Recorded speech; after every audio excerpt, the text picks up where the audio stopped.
ప్రపంచంలో ప్రతిరోజు ప్రతి మనిషి చేయవలసిన కొన్ని ముఖ్యమైన పనులు అవేంటో తెలుసుకుందాం. ప్రతిరోజు ఉదయం 5 నుంచి 5:30 లోపు ఖచ్చితంగా నిద్ర లేవాలి. లేచిన వెంటనే అరగంట సేపు washroom, exercise or gym or hatha yoga ఏదైనా ఒక అరగంట ఖచ్చితంగా, అరగంట నుంచి గంట సేపు అనేది ఖచ్చితంగా చేయాలి.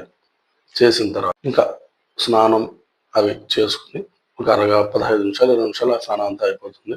అయిన తర్వాత మీ పూజ రూమ్లోకి వెళ్ళి, లేదా మీ ఇంట్లో ఎవరు రాని సౌండ్ ఏం రాకుండా ఒక 15 నిమిషాలు మెడిటేషన్, ధ్యానం, మీరు దేవుణ్ణి నమ్మితే ఆ దేవుడి పేరుతో స్మరించుకుంటూ కింద కూర్చొని, మీరు కింద కూర్చోలేని పరిస్థితి ఉంటే కుర్చీలోనే కూర్చొని కళ్ళు మూసుకుని ఏకాగ్రతం చేసుకుని కేవలం మీరు ఏ ఆలోచనలు రానివద్దు, వచ్చినా మీరు పట్టించుకోవద్దు. మీరు ఓన్లీ ఆ నామం మీద మాత్రమే చాలు. ఓం నమ శివాయ, ఓం నమ శివాయ, ఓం నమ శివాయ, ఇట్లా గోవింద మీరు ఏ నామాన్ని అనుకుంటారో ఆ నామం. లేదు మీరు దేవుడిని నమ్మరు, లేదు మీరు వేరే మతాలకు సంబంధించినారు, ఆ మతంలో మీకు దేవుడికి పేరు ఉంది కదా, ఆ పేరుని స్మరించుకుంటూ 15 నిమిషాలు ఇంట్లో ఆ రూమ్లో ఫోన్ పెట్టుకోవద్దు. రూమ్ బయట ఫోన్ని 15 నిమిషాల నుంచి లేదా అరగంట అలారం పెట్టుకోనండి. అలారం మోగుతుంది, మీకు తెలుస్తుంది. తర్వాత రోజులో ఖచ్చితంగా పడుకునే ముందైనా, నిద్రపోయే ముందైనా, మధ్యాహ్నమైనా, ఉదయమైనా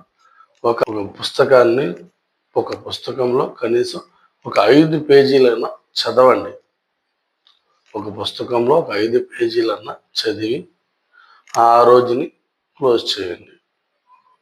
చాలా ముఖ్యమైన ఇంపార్టెంట్ పాయింట్స్ ఇవి. మీ జీవితంలో మీకు చాలా చాలా ఉపయోగపడుతుంది.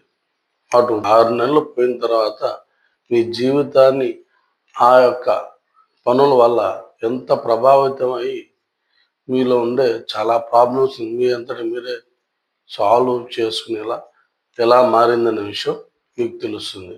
ఇవాళ నుంచి లేదా రేపటి నుంచైనా మొదలు పెట్టండి.